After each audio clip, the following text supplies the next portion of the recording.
that we have there. And I think the next thing we should be discussing is addition, all those simple conversions. We can do some simple operations on base 10 and all of that. Of course, everything is easy. I can tell you, everything is easy. Everything is easy. There is nothing difficult in base 10. All right. I have one here, 125 base X. I will give you all these. I will write it up as questions you can try on your own. Yeah. There are variant ways, there are different ways they can ask questions on number basis. There are some number bases that can lead to quadratic equation. I'm trying to scout around if I can get anyone like that so that we can solve it, and then everyone will see that there is nothing to worry about when you have something around such questions. Let me just give you similar questions that you can work on by yourself. I'm going to give you this. 125 base X is equal to 20 base 10. I think this one is talking about, yeah. So we have 125. I'm interested in solving this. Is equal to 20 base 10. Okay, exactly. This kind of a question now will lead to quadratic equation. So let me just solve this. Let me solve this so that you understand what this means, okay? It will give you something that will lead to quadratic equation. So how did I know? Somebody might be wondering, so how did you know this will give you quadratic equation? Practice. I've been practicing several questions. So I know the ones that will give me a quadratic equation. I know the ones that will give me linear equations. There are some I don't know what it will give me because I know the procedure to follow. By the time I enter it and I'm applying the right procedure, of course, it will always lead me from one level to another level until I know when or where I am going and when I will get there. So in this case now, I know this one will lead to a quadratic equation. So let's check it out. How will it be a quadratic equation? So in this case, what we need to do is that this side is already in base 10. This side in blue is already in base 10. So there is nothing to convert here again. Nothing to convert. It is the other side that is in the box that we are going to concentrate on. We have to convert this side to base 10 so that we are going to have equality on both sides. So the other side that is underlined blue is no problem. It's already in base 10. But the one in box is what we need to work on. So let us work on the one in box. So 1 times x, I'm not going to be using x now because of confusion, to limit confusion. So I'm going to be using dots to represent multiplication, all right? But I'll make it a big so that you understand that 1 times x plus 2 times x plus 5 times x. Okay, I don't want times and x to confuse you. That's why I use dots, all right? And don't forget, we are converting to base 10. So each of the x's, because we don't know the base that x is, we'll just use the usual method. The last x on the far right will carry a power of 0, all right? The next x will carry a power of 1, and then the last x will carry a power of 2. So at this point we have more, we just continue like that from 0, 1, 2, 3, and it continues. So x raised to power 2 will still give me x raised to power 2, and anything times 1 will give me 1. So I mean that number. So 1 times x squared, I still have it as x raised to power 2 plus x raised to power 1 is x. So 2 times x will give me 2x.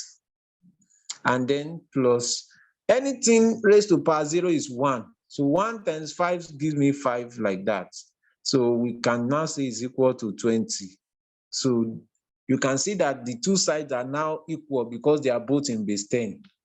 Now it's looking like this one will be a quadratic equation true.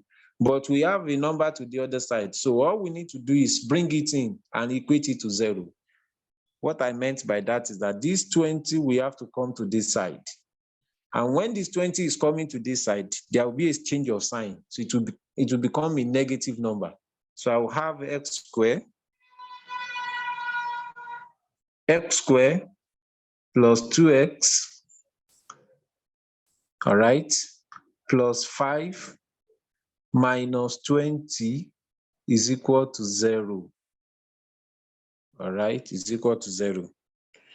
5 minus 20 will give you minus 15. So I can now have x squared plus 2x minus 15 is equal to 0. Yeah. So now what we have is now a proper quadratic equation. So we need to solve quadratic equation. If you have done mathematics well before you finish secondary school, then you should not have problem solving this quadratic equation. Just look for two numbers because it is easier for me to use factorization method. I don't want to use formula method. It's longer and probably you might not have the luxury of using calculator. So it's better we just keep factorization method handy. So what are the two numbers that when we multiply it together, we will get minus 15. And when we add it together, we will get plus 2. Very easy. I can use 5 and 3, but one must contain minus, the other must contain a positive. If I use 5 and 3, 3 times 5 is 15, but 3 plus 5 will give me 8. So why not use 5 plus 5 minus 3? If I use these two numbers, minus times plus will give me negative. So I have minus 15. Plus 5 minus 3 will give me plus 2. So I will need these two numbers to replace the center number here. That is the rule of quadratic equation, factorization method.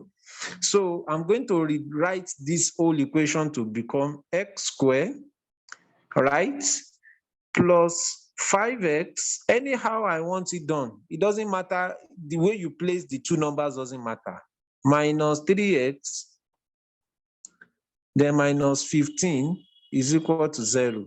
Some of you will say, why not minus 3 first and then plus 5 next? Anyhow you place it, it does not, the order does not matter, as long as you are doing the right thing. Because these two numbers now, and the equation that I turn to this, they are the same thing. Because plus 5x minus 3x will still give me plus 2x. So I have not done anything to that equation. It's still the same equation that I have. So the next thing is to now break it into two parts. I want to break this equation into two parts. Okay, so this is the first part, and then this is the second part. So it makes it easier for me to break parts. Then the first part, I can see what is common is just x. So I'll write it out. X is common here. What I have left is x plus 5.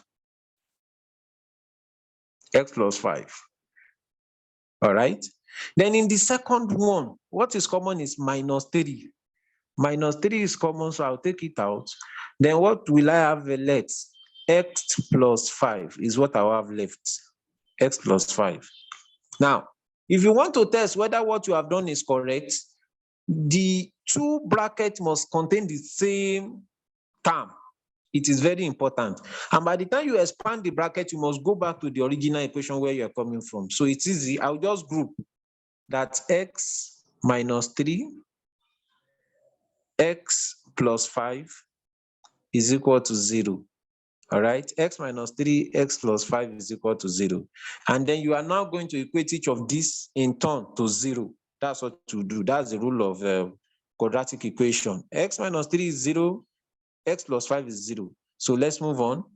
So if x minus 3 is 0, x minus 3 is equal to 0, or x plus 5 is equal to 0. Hello, sir. You have less than 1 minute to go. Whoa, less than 1 minute. Okay, so this will now give me x is equal to 3. All right, x is equal to 3.